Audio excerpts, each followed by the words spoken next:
Hello दोस्तों, welcome to the my YouTube channel educational point. स्वागत है आपका मेरे इस नए वीडियो में।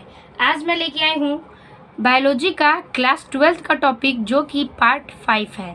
पार्ट 4 तक मैंने वीडियो अपलोड कर दी है। उसमें क्या क्या हेडिंग थी, क्या क्या थ्योरी थी, एग्जाम्पल और फिगर के साथ मैंने कंप्लीट की है। तो आज पार्ट 5 और ये लास्ट पार्ट है। इसके बाद ये चैप्टर ख़त्म हो जाएगा। तो जीवों का जन्म और जो पार्ट 5 है चैप्टर 1 से, आज हम इस वीडियो में इसको पूरा एक्सप्लेन करेंगे और जितने भी हेडिंग बचे हुए हैं वो पार्ट 5 में समाप्त होंगे। तो हमारा इस वीडियो का पहला हेडिंग है उभयलिंगी या द्विलिंगी, यानी कि हर्माफ्रोडाइट और बाईसेक्सुअल। तो ये उभयलिंगी क्या होते हैं और द्विलिंगी। तो उभयलिंगी या द्विलिंगी ये दोनों का एक ही नाम होता है। तो हम इसे जानेंगे कि आखिर में ये कहते किसे हैं। तो निम्न श्रेणी जानवरों में एक ही जीवों में दोनों जननांग नर एवं मादा जननांग उपस्थित होते हैं। ये लिंगी जीव को उभयलिंगी या द्विलिंगी कहते हैं। देखिए, इसका जो श्रेणी है वो जानवरों में एक ही जीव दोनों जननांग नर व मादा के जननांग में उपस्थित होते हैं। यानी कि इसका जो जीव है वो तो एक ही रहेगा, लेकिन उसका जो जननांग होंगे वो दो होंगे, यानी कि नर एवं मादा उपस्थित होते हैं। और ये लिंगी जीव को उभयलिंगी या द्विलिंगी कहते हैं। जैसे कि एग्जाम्पल देख लीजिए, फीता कृमि यानी कि टैप वर्म, और दूसरा एग्जाम्पल है केचुआ, जिसे हम अर्थ वर्म बोलते हैं। तो ये दोनों इसके मोस्ट इम्पॉर्टेंट एग्जाम्पल्स हैं। तो उभयलिंगी और द्विलिंगी हम इसे ही कहते हैं। हमारा नेक्स्ट हेडिंग है युग्मक निर्माण के दौरान कोशिका विभाजन। तो जो युग्मक का निर्माण होता है उसके दौरान कोशिका में विभाजन कैसी होती हैं, इसे हम जानेंगे। तो देखिए, युग्मकों का उत्पाद करने वाली कोशिकाएं चाहे अगुणित हो अथवा द्विगुणित हों, युग्मक हमेशा अगुणित ही होते हैं। देखिए, जो युग्मक का उत्पाद करने वाली कोशिका होती है वो अगुणित हो या फिर द्विगुणित हो, यानी कि वो दोहरा हो या फिर अधूरा हो, लेकिन उसका जो संलयन है वो हमेशा द्विगुणित संरचना में होती है। यानी कि वो द्विगुणित संरचना में इसकी संरचना होगी।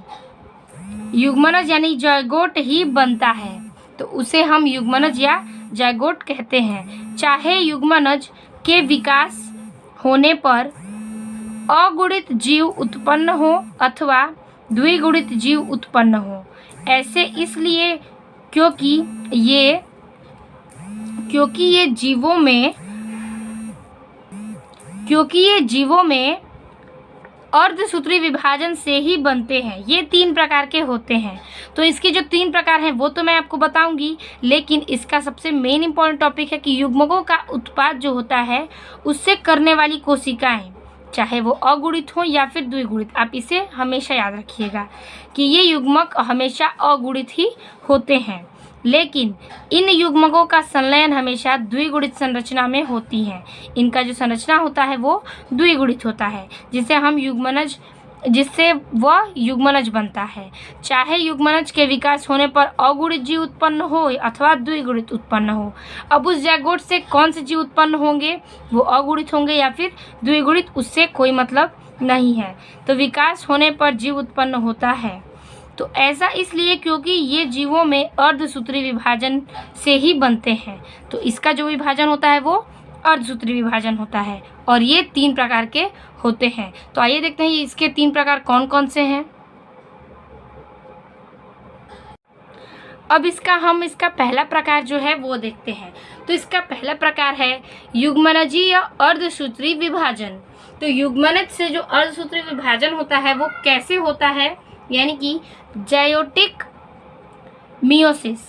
तो जायगोटिक मियोसिस हम आज समझेंगे। तो यह अर्धसूत्री विभाजन युग्मनज के विकास के दौरान होता है।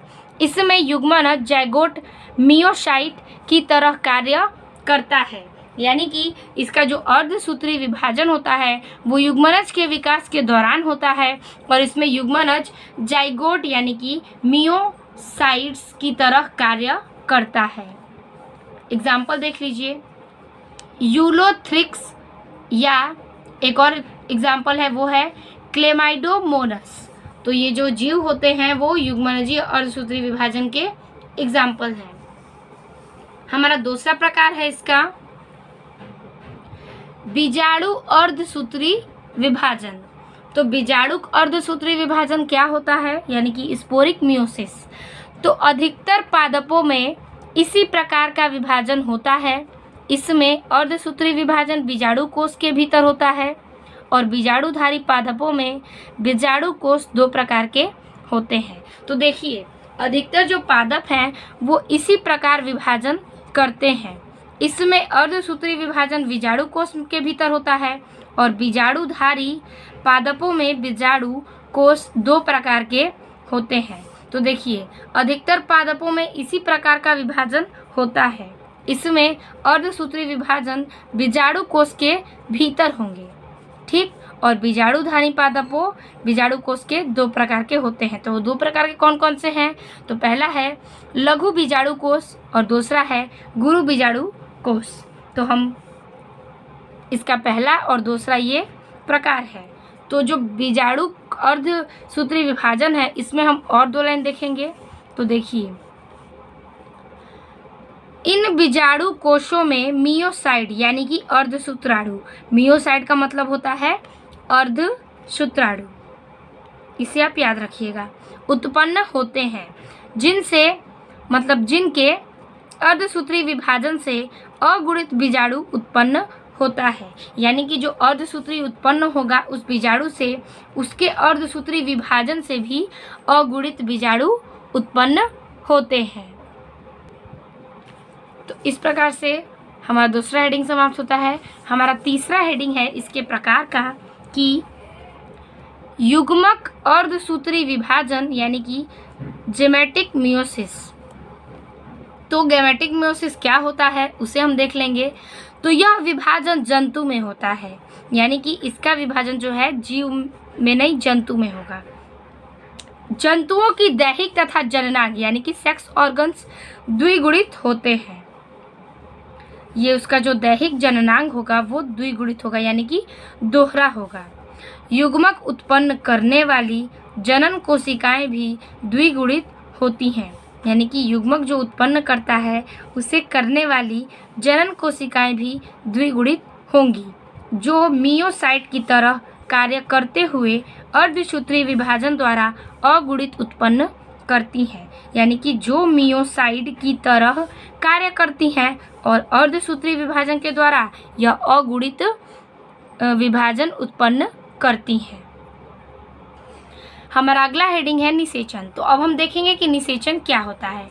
इसे इंग्लिश में हम फर्टिलाइजेशन कहते हैं।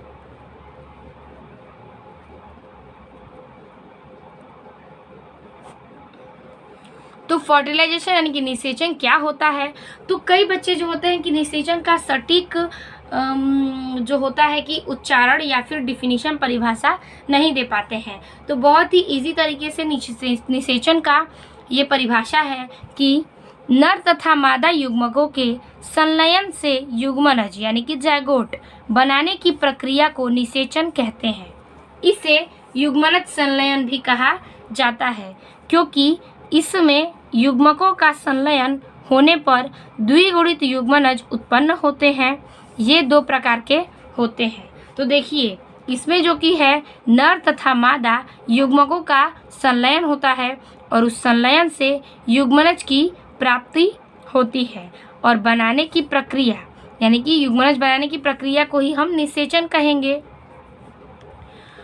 और इसमें युग्मनज संलयन भी कहा जाता है, क्योंकि इसमें युग्मकों का संलयन होने पर द्विगुणित युग्मनज उत्पन्न होते हैं और ये दो प्रकार के होते हैं। तो हम देख लेते हैं वो दो प्रकार। तो पहला प्रकार है बाह्य निषेचन, जिसे हम बाहरी निषेचन कहते हैं। तो इसका डिफिनीशन है कि इस प्रकार का निषेचन अथवा युग्मक संलयन प्राणी के शरीर के बाहर होता है। यह मुख्यतः जलीय माध्यम से संभव ही होता है। तो देखिए बाह्य मतलब बाहरी होता है और निषेचन जो कि बोला है, तो युग्मक संलयन में प्राणी शरीर से बाहर निषेचन करते हैं और उसे हम बाह्य निषेचन कहते हैं। और यह मुख्यतः जलीय माध्यम में ही संभव होता है। जैसे कि उदाहरण देख लीजिए, मछली, उभयचरों, अधिकांश शैवाल, कुछ कवक तथा बहुत सारे अकशेरुकी। तो इसके ये उदाहरण हो गए बाह्य निषेचन के। अब हम देखेंगे इसके आगे इसका क्या है। तो देखिए इसके कुछ और लाइंस हैं। इस प्रकार के निषेचन करने वाले सभी जीव बाह्य माध्यम से युग्मकों को छोड़ते हैं, यानी कि ये निषेचन के दौरान जो बाहरी माध्यम होता है वो निषेचन करने के बाद युग्मकों को छोड़ देते हैं और यह प्रक्रिया संयोग वंश होती है। इसलिए जीवों द्वारा अनेक युग्मक उत्पन्न कर निषेचन माध्यम में छोड़ दिए जाते हैं, जिसके कारण नई संतति की संख्या भी अत्यधिक हो जाती है। तो अगर बाहरी निषेचन होता है और उसमें जीवों को अनेक युग्मक उत्पन्न करने से जो निषेचन के माध्यम से छोड़ दिए जाते हैं, उसी की वजह से जो युग्मकों की संख्या है वो बढ़ जाती है और नए संतति की संख्या में भी अत्यधिक बढ़ाव हो जाता है। तो इसे ही हम बाह्य निषेचन यानी कि बाहरी निषेचन कहते हैं। इसका दूसरा प्रकार है आंतरिक निषेचन। हमारा दूसरा हेडिंग है इसका आंतरिक निषेचन। तो इस प्रकार का निषेचन अथवा युग्मक संलयन प्राणी के शरीर के भीतर होता है। यह निषेचन साधारणतः सभी स्थलीय जीवों को, कुछ जलीय जीवों और कुछ अर्धचरित्र जीवों में भी पाया जाता है। तो देखिए इस प्रकार का जो निषेचन है वो युग्मक संलयन प्राणी के शरीर के भीतर होता है, यानी कि आंतरिक मतलब अंदर। तो शरीर के अंदर इसका निषेचन होता है और यह निषेचन साधारणतः सभी स्थलीय जीवों को, कुछ जलीय जीवों और कुछ अर्धचरित्र जीवों में भी पाया जाता है। तो ये अर्धचरित्र जीवों और जलीय जीवों में संभव होता है आंतरिक निषेचन। आंतरिक निषेचन का उदाहरण है कवक, रेंगने वाले सरीसृप सर्क, कुछ बायोफाइटा, टेरिडोफाइटा, अनावृत बीजी और आवृत बीजी पौधे।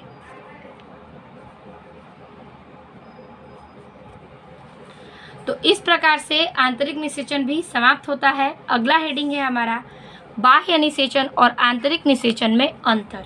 तो ये बहुत ही इम्पोर्टेंट सवाल है और 3 नंबर के भी क्वेश्चन में ये सब पूछे जाते हैं बोर्ड के एग्जाम में कि बाह्य निषेचन और आंतरिक निषेचन में क्या अंतर है। तो आइए आज हम देखते हैं। बाह्य निषेचन का पहला नंबर होगा, यह युग्मक संलयन बाह्य माध्यम से होता है। और आंतरिक निषेचन में यह युग्मक संलयन आंतरिक माध्यम में होता है। बाह्य निषेचन का दूसरा नंबर, इसमें 2 प्रकार के युग्मक माध्यम में छोड़ दिए जाते हैं। आपको मैंने डिफिनेशन के तौर पे बताया ही था कि इसमें 2 प्रकार के युग्मक जो होते हैं वो माध्यम में छोड़ दिए जाते हैं। और इसका दूसरा नंबर है कि इसमें केवल नर युग्मक के माध्यम में छोड़ दिए जाते हैं, यानी कि आंतरिक निषेचन में जो नर होते हैं उसके युग्मक माध्यम में यानी कि मध्य में छोड़ दिए जाते हैं। तीसरा नंबर है बाह्य माध्यम में विकसित नवीन संततियां असुरक्षित होती हैं क्योंकि उन्हें भक्षकों द्वारा चोट पहुंचाते हैं। तो जो बाह्य माध्यम है उसमें विकसित नवीन संततियां असुरक्षित होती हैं, यानी कि वह सुरक्षित नहीं है क्योंकि उन्हें भक्षकों द्वारा चोट पहुंचाया जाता है। आपने कीट भक्षक का नाम सुना ही होगा, तो उसके हिसाब से उसे चोट लगता ही है, इसीलिए वह विकसित नहीं हो पाते। इसमें आंतरिक माध्यम से निषेचन होने के कारण प्राणी अपनी प्रारंभिक काल में सुरक्षित रहता है। तो जो आंतरिक निषेचन है उसमें जो प्राणी है उसका प्रारंभिक काल में वो सुरक्षित रहना महसूस करता है। इसका चौथा नंबर है कि इस निषेचन द्वारा उत्पन्न हुए जीवों की संख्या अत्यधिक होती है। और इसमें है चौथा नंबर कि इस निषेचन के द्वारा उत्पन्न हुए जीवों की संख्या कम होती है। इसमें अधिक है और इसमें कम होती है। तो इस प्रकार से बाह्य निषेचन और आंतरिक निषेचन में अंतर समाप्त होता है। आई होप आपको समझ में आ रहा होगा। तो हमारा अगला हेडिंग है अनिषेक जनन यानी कि पार्थिनोजेनेसिस। तो अनिषेक जनन क्या है, ये बहुत ही इम्पॉर्टेंट हेडिंग है इस टॉपिक का। तो अनिषेक जनन किसे कहते हैं, तो देखते हैं कि कुछ जीवों जैसे मधुमक्खी, छिपकली तथा कुछ पक्षियों में बगैर युग्मक संलयन के नए जीव विकसित हो जाते हैं। इस घटना को अनिषेक जनन कहते हैं। अनिषेक जनन की घटना को चार्ल्स वोनेड ने 1745 ईस्वी में एफिडस में देखा था। ये 2 प्रकार के होते हैं। तो जो अनिषेक जनन है उसकी घटना जो हुई थी वो चार्ल्स वोनेड ने देखा था, वो भी 1745 ईस्वी में। तो इसका जो डिफिनीशन है वो ये कहना चाह रहा है कि कोई जीव है जैसे मधुमक्खी और छिपकली तथा कुछ पक्षी हैं जो बगैर युग्मक संलयन के द्वारा नए जीव विकसित करेगी। जैसे कि वह बिना ही संलयन के नए जीव को अगर विकसित कर दे तो उसे हम अनिषेक जनन कहते हैं। ये सबसे इम्पॉर्टेंट लाइन है कि जो जीव होते हैं जैसे कि मधुमक्खी, छिपकली तथा कुछ पक्षियाँ वो बगैर युग्मक संलयन के जो होता है कि नए जीव को विकसित करती हैं और इसी घटना को हम अनिषेक जनन कहते हैं। और ये 2 प्रकार के होते हैं। तो अनिषेक जनन का 2 प्रकार देखते हैं। तो पहला प्रकार है प्राकृतिक अनिषेक जनन यानी कि कुछ प्राणियों में आंतरिक कारणों से प्राकृतिक रूप से अनिषेक जनन पाया जाता है। तो जो कुछ प्राणी होते हैं उसमें आंतरिक रूप से यानी कि आंतरिक रूप से या आंतरिक कारण से प्राकृतिक रूप में अनिषेक जनन पाए जाते हैं, जैसे कि अमेरिकी छिपकली और मधुमक्खी। तो हमारा दूसरा हेडिंग है इसमें कृत्रिम अनिषेक जनन। तो इसके 2 प्रकार थे, एक प्राकृतिक अनिषेक जनन और दूसरा था कृत्रिम अनिषेक जनन। तो कृत्रिम अनिषेक जनन किसे कहते हैं, तो कुछ प्राणियों में भौतिक तथा रासायनिक कारकों से भी अनिषेक जनन प्रेरित करवाया जाता है। मुख्य कारक ईथर, यूरिया, अल्कोहल, क्लोरोफॉर्म, रक्त सुई चुभाना। तो देखिए कुछ जो प्राणी होते हैं वो भौतिक और रासायनिक दोनों ही कारणों से अनिषेक जनन को प्रेरित करवाया जाता है और उसका मुख्य कारक जो है वो है ईथर, यूरिया, अल्कोहल, क्लोरोफॉर्म, रक्त सुई से चुभना। तो ये सब उसके कृत्रिम अनिषेक जनन के कारक हैं। तो हमारा अगला हेडिंग है निषेचन पश्चात घटना। तो निषेचन पश्चात घटना क्या होगी, तो उसे हम देखेंगे कि लैंगिक जनन में निषेचन के बाद वाले घटनाओं को निषेचन पश्चात घटना कहते हैं।